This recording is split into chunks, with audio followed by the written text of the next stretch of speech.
अगर आपके पोर्टफोलियो में भी वेदांता के शेयर हैं या आप उन इन्वेस्टर्स में से हैं जो डीमर्जर के बाद इस कंपनी से बड़ी कमाई की उम्मीद लगा रहे हैं, तो ये खबर आपके लिए बेहद अहम हो सकती है।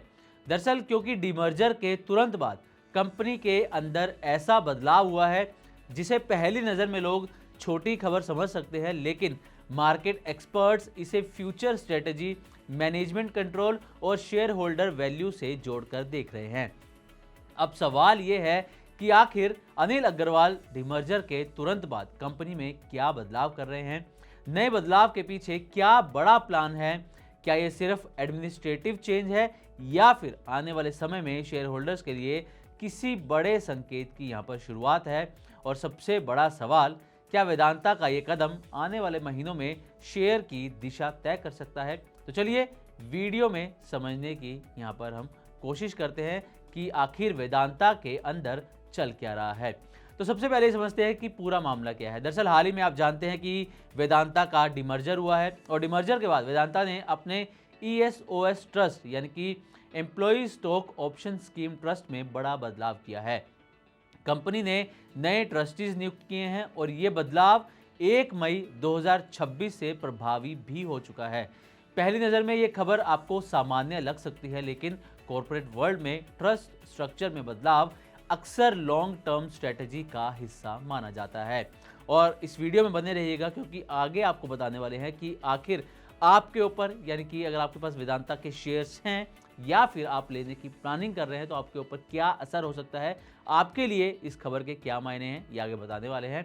अब इस बीच में जो एक सवाल उठता है वो ये कि आखिर ये ESOS ट्रस्ट होता क्या है। तो आसान भाषा में आपको यहाँ पर समझाने की कोशिश करते हैं। दरअसल जब कोई कंपनी अपने एम्प्लॉयज़ को इंसेंटिव के तौर पर शेयर्स या फिर स्टॉक ऑप्शंस देती है, तो उस पूरी व्यवस्था को मैनेज करने के लिए एक ट्रस्ट बनाया जाता है और यही ट्रस्ट ये तय करता है कि किस एम्प्लॉय को कितने स्टॉक ऑप्शंस मिलेंगे, वेस्टिंग कब होगी, कंप्लायंस कैसे मेंटेन होगा। यानी कि ये सिर्फ HR प्रोसेस नहीं है, ये कंपनी गवर्नेंस का अहम हिस्सा भी होता है।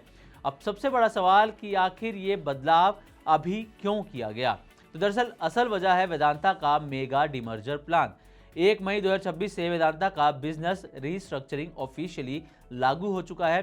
कंपनी अब अलग अलग बिजनेस वर्टिकल्स में रीऑर्गेनाइज हो रही है ताकि हर business independently growth, capital raising और वैल्यूएशन हासिल कर सके। मैनेजमेंट का मानना है कि अलग अलग बिजनेसेस इंडिपेंडेंटली ज़्यादा वैल्यू क्रिएट कर सकते हैं और यही वजह है कि डिमर्जर के साथ साथ एम्प्लॉय ओनरशिप स्ट्रक्चर को भी रीअलाइन किया जा रहा है। अब बात करते हैं कि इस पूरी स्ट्रेटजी के मास्टरमाइंड यानी कि अनिल अग्रवाल की। दरअसल हाल ही में शेयर होल्डर्स को अनिल अग्रवाल ने एक लेटर लिखा है जिसमें वेदांता के चेयरमैन ने कहा है कि डिमर्जर सिर्फ रीस्ट्रक्चरिंग नहीं बल्कि वैल्यू अनलॉकिंग का बड़ा कदम है। उनका कहना है कि अब हर बिजनेस ज़्यादा तेज़ी से डिसीजंस ले सकेगा, अपनी ज़रूरत के हिसाब से फंडिंग जुटा सकेगा और ग्लोबल कंपटीशन में बेहतर पोजीशन भी बना सकेगा।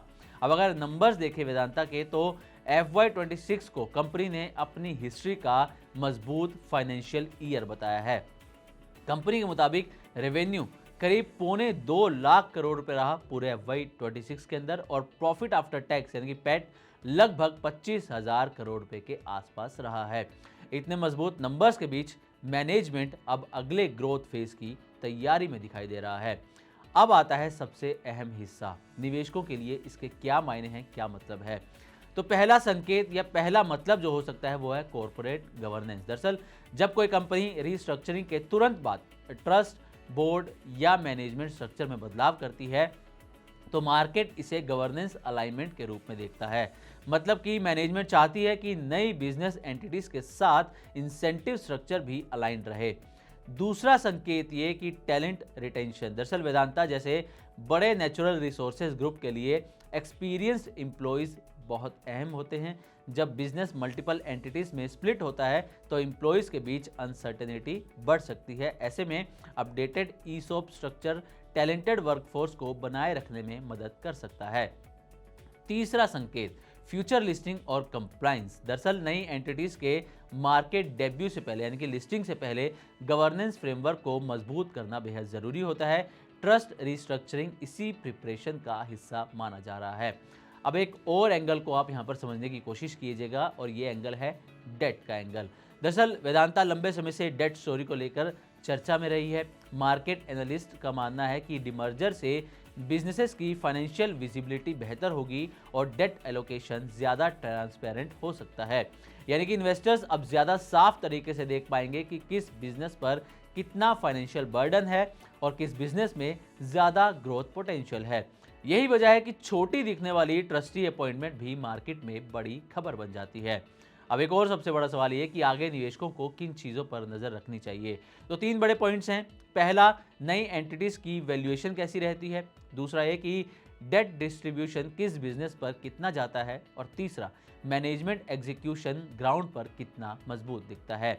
मार्केट एक्सपर्ट्स कहते हैं कि अगर ये तीनों चीज़ें पॉजिटिव रहीं तो वेदांता ग्रुप आने वाले समय में वैल्यू क्रिएशन की नई कहानी लिख सकता है, लेकिन अगर एग्जीक्यूशन कमज़ोर रहा तो वोलेटिलिटी भी देखने को मिल सकती है। तो कुल मिलाकर वेदांता में ट्रस्टीज बदलना सिर्फ एक एडमिनिस्ट्रेटिव अपडेट नहीं है, बल्कि ये post demerger governance, reset, employ wealth strategy और फ्यूचर ग्रोथ रोडमैप तीनों का संकेत देता है। और अगर अनिल अग्रवाल की वैल्यू अनलॉकिंग स्ट्रेटजी सफल होती है तो आने वाले महीनों में वेदांता ग्रुप मार्केट में एक नई कहानी भी लिख सकता है।